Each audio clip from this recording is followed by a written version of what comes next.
आज के भारत में वो उसको सपने देखने की जरूरत नहीं है, उसको मालूम है कि ये पॉसिबल है।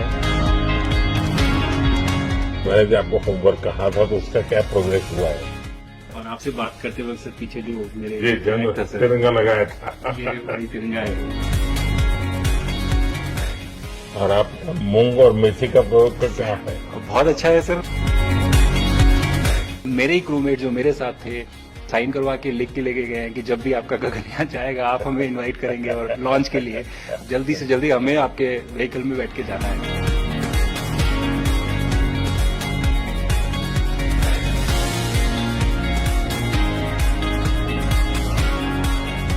आप लोग जब इतनी बड़ी यात्रा करके वापस पहुंचते हैं, जी सर। काफी कुछ चेंज फील होता होगा। जब मैं समझना चाहता हूँ वो किस प्रकार से अनुभव करते हैं आप लोग? सर जब ऊपर भी जाते हैं तो वहाँ का जो वातावरण है, एनवायरनमेंट है, वो अलग है, ग्रेविटी नहीं है। आप जाते हैं उसमें तो सीटिंग अरेंजमेंट वैसा ही रहता है वैसे ही रहता है सर। और पूरे 23-24 घंटे उसी में निकालना पड़ता है। हाँ सर, लेकिन एक बार जब आप अंतरिक्ष में पहुंच जाते हैं तो आप सीट खोल के अपना हार्नेस खोल के आप उसी कैप्सूल में आप मूव अराउंड आप जा सकते हैं, इधर उधर चीजें कर सकते हैं। इतनी जगह है उसमें? बहुत तो नहीं है सर, लेकिन थोड़ी बहुत है। मतलब आपका फाइटर जेट का कॉकपिट है उससे तो ज्यादा अच्छा है। उससे तो ज्यादा अच्छा है सर।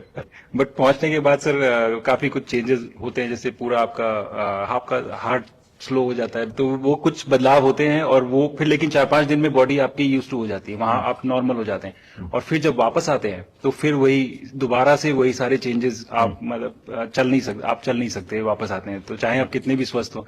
मुझे बुरा नहीं लग रहा था, मैं ठीक था, लेकिन फिर भी जब पहला कदम रखा तो मैं मतलब गिर रहा था तो लोगों ने पकड़ रखा था मुझे। फिर दूसरा तीसरा, हालांकि मालूम है कि चलना है, लेकिन वो ब्रेन जो है वो उसको टाइम लगता है सर वापस समझने में कि अच्छा अब ये नया एनवायरनमेंट है, नया वातावरण है। यानी सिर्फ बॉडी का ट्रेनिंग नहीं है, माइंड का ट्रेनिंग ज्यादा है। माइंड का ट्रेनिंग है सर। बॉडी में ताकत है, मांसपेशियों में ताकत है, लेकिन वो ब्रेन की रीवायरिंग होनी है, उसको दोबारा से ये समझना है कि ये नया एनवायरनमेंट है। अब इसमें आपको चलने के लिए इतनी ताकत लगेगी या इतना एफर्ट लगेगा, वो वापस से समझते हैं सर। सबसे ज्यादा समय से वहां कौन था? कितने समय का? इस समय सबसे ज्यादा समय लोग एक टाइम पे करीब 8 महीने तक लोग रह रहे हैं सर। इसी मिशन से शुरू हुआ है कि 8 महीने तक रहेंगे। अभी वहाँ जो लोग मिले आपको? हाँ, उनमें से कुछ लोग हैं जो कि दिसंबर में वापस आएंगे। और आपका मूंग और मेथी का प्रयोग का क्या है? बहुत अच्छा है सर। मैं इस बात से बहुत सरप्राइज था कि लोगों को इसके बारे में पता नहीं था, इन चीजों के बारे में। फूड बहुत बड़ा चैलेंज है सर एक स्पेस स्टेशन पे। जगह कम है, कार्गो महंगा है, आप कम से कम जगह में ज्यादा से ज्यादा कैलोरी और न्यूट्रिशन आपको पैक करने की हमेशा कोशिश रहती है, और हर तरह से प्रयोग चल रहे हैं सर। और इनको उगाना बहुत सिंपल है, बहुत ज्यादा रिसोर्स नहीं चाहिए स्पेस स्टेशन में। छोटा सा एक आप डिश में थोड़ा सा पानी डाल के उनको छोड़ दीजिए और वो बहुत अच्छे से 8 दिन बाद वो स्प्राउट होना शुरू हो गए थे सर, स्टेशन में ही मुझे दिखने को मिले।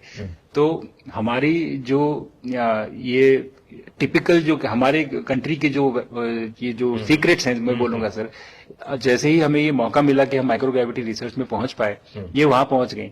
और क्या पता कि ये हमारी फूड सिक्योरिटी प्रॉब्लम को सॉल्व करें, क्योंकि एस्ट्रोनॉट्स के लिए तो एक तरह से है ही सर स्टेशन में, लेकिन अगर वहां सॉल्व होती है तो ये पृथ्वी पे भी लोगों के लिए फूड सिक्योरिटी की प्रॉब्लम सॉल्व करने में हमारी मदद कर सकती है। पहला एक बार कोई भारतीय आया, जी सर, तो भारतीय को देख करके उनके मन में क्या रहता है, क्या पूछते हैं, क्या बात करते हैं, ये बाकी जो दुनिया के देश के लोग होते हैं? जी सर, मेरा पर्सनल अनुभव जो रहा है सर पिछले 1 साल में, मैं तो जहां भी गया, जिससे भी मिला, सभी लोग बहुत खुश हुए मुझसे मिलके, बहुत एक्साइटेड थे बात करने में, आके मुझसे पूछने में कि मतलब आप लोग क्या कर रहे हैं, कैसे कर रहे हैं। और सबसे बड़ी बात ये थी कि सबको इसके बारे में मालूम था कि भारत स्पेस के क्षेत्र में क्या कर रहा है, सबको इस बारे में जानकारी थी। और सब मुझसे ज्यादा तो कई लोग थे जो गगनयान के बारे में इतना एक्साइटेड थे, जो आके मुझसे पूछ रहे थे कि आपका मिशन कब जा रहा है। एंड मेरे ही क्रूमेट जो मेरे साथ थे मुझसे साइन करवा के लिख के लेके गए हैं कि जब भी आपका गगनयान जाएगा आप हमें इनवाइट करेंगे और लॉन्च के लिए, और उसके बाद जल्दी से जल्दी हमें आपके व्हीकल में बैठ के जाना है। तो मुझे लगता है सर कि बहुत ज्यादा उत्साह है ये सारी आपको टेक जीनियस के रूप में बुलाती थी, क्या कारण? नहीं सर, वो लोग मुझे लगता है बहुत काइंड है जो इस तरह से बोलते हैं, बट मेरी जो ट्रेनिंग रही है सर, जो एयरफोर्स में ट्रेनिंग रही है और उसके बाद हम लोग ने टेस्ट पायलट की ट्रेनिंग की सर। तो मैं एयरफोर्स में जब गया था तो मुझे लगा था कि पढ़ाई नहीं करनी पड़ेगी, बट मुझे इसके बाद बहुत पढ़ाई करनी पड़ी जो मुझे पता नहीं था। और टेस्ट पायलट बनने के बाद तो एक ये काइंड ऑफ एक इंजीनियरिंग का एक डिसिप्लिन बन जाता है सर। इसरो में ट्रेनिंग की है, हमारे साइंटिस्ट ने हमको पढ़ाया 2-3-4 साल, तो मुझे लगता है कि हम लोग काफी अच्छे से तैयार थे सर इस मिशन के लिए जब पहुंचे। मैंने जो आपको होमवर्क कहा था तो उसका क्या प्रोग्रेस हुआ है? बहुत बहुत अच्छा प्रोग्रेस हुआ है सर, और लोग काफी हंसे थे मेरे साथ। उस मीटिंग के बाद उन्होंने मुझे चढ़ाया भी था कि आपके प्रधानमंत्री ने आपको होमवर्क दिया है। दिया तो है, और बहुत जरूरी है सर। हमें इस बात का आभास था, मैं गया ही इसलिए था। मिशन तो एक सक्सेसफुल हुआ है सर, हम लोग वापस आ गए हैं, लेकिन ये मिशन अंत नहीं है, मिशन तो शुरुआत है। तो अरे तो मैंने उसी दिन भी कहा, आपने उस दिन बोला था ये सर, हमारा ये पहला कदम है। पहला कदम है सर। तो इस पहले कदम का मेन जो उद्देश्य था वो यही था कि हम कितना कुछ इससे सीख के हम वापस ला सकते हैं। लेकिन सबसे बड़ा काम होगा हमारे सामने, एक बहुत बड़ा एस्ट्रोनॉट का पूल होना चाहिए हमारे पास सर। हमारे सामने 40-50 लोग सर रेडी इस प्रकार का। सर अब तक तो शायद बहुत कम बच्चों के मन में होता होगा, हाँ यार ये कुछ अच्छा है, लेकिन अब आपके आने के बाद शायद वो विश्वास भी बहुत बढ़ेगा, आकर्षण भी बढ़ेगा। सर, जब मैं छोटा था, राकेश शर्मा सर पहली बार गए थे 1984 में, पर एस्ट्रोनॉट बनने का सपना कभी मेरे मन में नहीं आया, क्योंकि हमारे पास कोई प्रोग्राम नहीं था, कुछ भी नहीं था सर। बट मैं जब इस बार गया सर स्टेशन में, तो 3 बार मैंने बच्चों से बात की। एक बार लाइव इवेंट था सर, और 2 बार रेडियो के थ्रू उनसे बात हुई। और तीनों इवेंट में सर एक बच्चा था हर इवेंट में जिसने ये पूछा कि सर मैं कैसे एस्ट्रोनॉट बन सकता हूँ। तो मुझे लगता है कि ये अपने आप में हमारे देश के लिए बहुत बड़ी सफलता है सर, कि आज के भारत में वो उसको सपने देखने की जरूरत नहीं है, उसको मालूम है कि ये पॉसिबल है, हमारे पास ऑप्शन है और हम बन सकते हैं।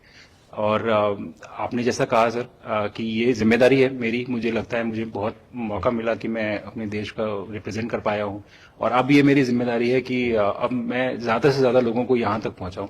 अब स्पेस स्टेशन और गगनयान सर, जो हमारे बड़े मिशन है सर, उसमें आपका एक्सपीरियंस बहुत काम आएगा। तो मुझे लगता है सर कहीं ना कहीं हमारे लिए एक बहुत बड़ा मौका है, स्पेशली सर क्योंकि जिस तरह का कमिटमेंट हमारी गवर्नमेंट आपके द्वारा जो है इस स्पेस प्रोग्राम को sustained budget every year in spite of failures, जैसे कि चंद्रयान 2 सर सक्सेसफुल नहीं हुआ, उसके बाद भी हमने कहा कि नहीं हम आगे बढ़ेंगे, चंद्रयान 3 सक्सेसफुल हुआ। ऐसे ही फेलियर होने के बाद भी अगर इतना सपोर्ट मिल रहा है और ये पूरी दुनिया देख रही है, तो कहीं ना कहीं सर हमारी इस समय क्षमता भी है और इस समय पोजीशन भी है, तो हम यहाँ पे एक लीडरशिप रोल एक्वायर कर सकते हैं सर। और ये बहुत बड़ा एक टूल होगा अगर एक ऐसा स्पेस स्टेशन जो लेड बाय भारत बट बाकी लोग आके उसका हिस्सा बने। मैंने सुनी सर आपने जो आत्मनिर्भरता इन स्पेस मैन्युफैक्चरिंग वाली आपने बात की थी सर, तो ये सारी चीजें एक ही तरह से जुड़ी हुई है। जो विजन आपने जो अभी दिया है हमें ये गगनयान का और बैस का और फिर मून लैंडिंग का सर, बहुत बड़ा ड्रीम है सर। हम अगर आत्मनिर्भर बन के करेंगे तो अच्छा करेंगे। बिल्कुल सर।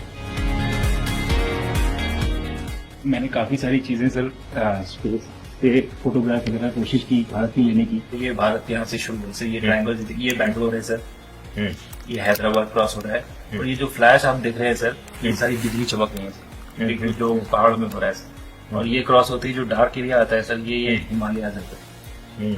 और ये ऊपर की तरफ जो जा रहे हैं सर, ये तारे हैं सारे, और ये क्रॉस करते ही ये पीछे से सूरज आ रहा है सर।